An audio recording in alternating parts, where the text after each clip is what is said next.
Good morning guys, good afternoon, good evening.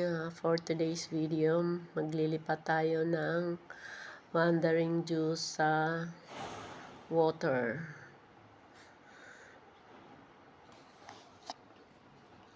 Kaya join me. Mangunguha tayo ng wandering juice na nakatanim sa lupa. Ayan siya, lumago siya kasi sa lupa lang siya nakatanim. Katabi ng roses at saka oregano. Pati yung oregano is mataba na rin kasi laging basa yung side na yan. Kaya yung halaman dyan nagkukumpulan. Kahit maliit na space, marami siyang tanim. Kaya yung rose nga dyan ang lago na. Marami siyang bagong suhi. I'll make a video sa roses na yan.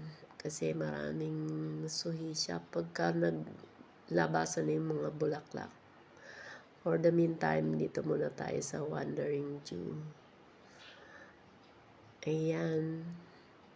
Lalagay na natin siya sa water. Do you know, ang base na yan is from coffee maker. Nasira na kasi yung machine. So, kinuha ko yung pinaka-pot. Then, tinanggal ko yung handle, yung plastic. So, natira yung crystal. Kaya, ginawa ko naman siyang flower base. So, ngayon, lalagay natin siya dyan. Kasi, ang ganda-ganda ng kulay ng wandering Jew. Ganun lang siya, guys. Ilalagay lang natin yung tatanggalan natin yung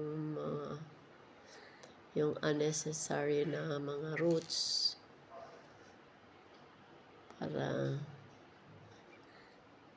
tumubo pa siya, magkaroon ng room na tumubo at saka dumami.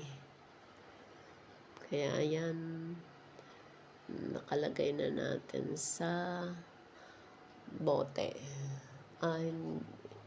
Siguro ay tinatawag ko siya na flower base, di lang bote.